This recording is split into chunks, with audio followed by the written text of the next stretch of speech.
Hello everyone, and welcome to the week that was on this Monday, July 14th, 2014, brought to you by SwimOutlet.com, the web's most popular swim shop.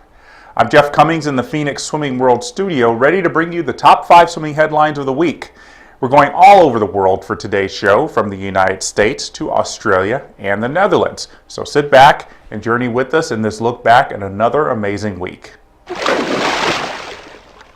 Starting off the countdown at number 5 is the Junior European Championships in the Netherlands, where 3 junior world records were set in the 4-day meet. Apostolos Christou of Greece was responsible for 2 of those records, swimming a 54.41 in the semifinals of the men's 100 back, then taking it even lower with a 54.03 in the final. Christou was in line for the 50-back junior world record, but Italy's Simone Sabbioni had other plans, winning the event by 1/10 of a second with a 25.22. Keep in mind that FINA's junior world records are for swims that took place starting this year and are faster than the time swum at last summer's Junior World Championships. There are many swims in history that are faster than the listed junior world records, but those are not being grandfathered in. Russia was very dominant in the meet with the most gold medals, specifically in the women's events. Go to our world channel at swimmingworld.com for complete results. Back here in the States, hundreds of high school swimmers and divers are pouring through the recently released list of high school All-Americans in the 11 swimming events, as well as 1-meter diving, and that comes in at number 4. The list is made of the top 100 swimmers in each event, though some events go beyond the 100 due to ties. If you got under the automatic All-American qualifying time, you're on the list. If you just missed it, you might have snuck in, so go to our high school channel at swimmingworld.com to see the full list. If your name isn't on the list, but it should be, make sure you contact the National Interscholastic Swimming Coaches Association and the person at your school responsible for submitting the time. Swimming World has been running a series of articles on swimmingworld.com for the past week looking at the past and present of high school swimming. And I've been talking to athletes each day on the Morning Swim Show who are on the All-America list. So if you've missed any of them, you can go back and take a look at your leisure.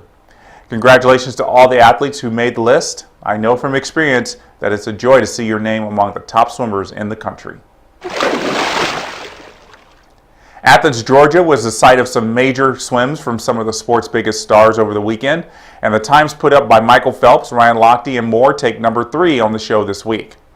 Phelps made a big move forward in his comeback campaign, posting the second fastest time in the world in the 100 fly with a 51.67 and winning the 100 back with a 53.88.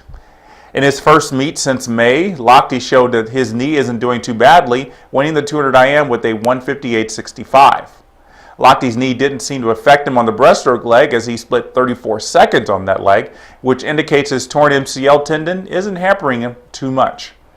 This was likely the last meet before Nationals for many of these guys before they head over to Irvine, but things look pretty good for some fast swimming in Irvine in 3 weeks.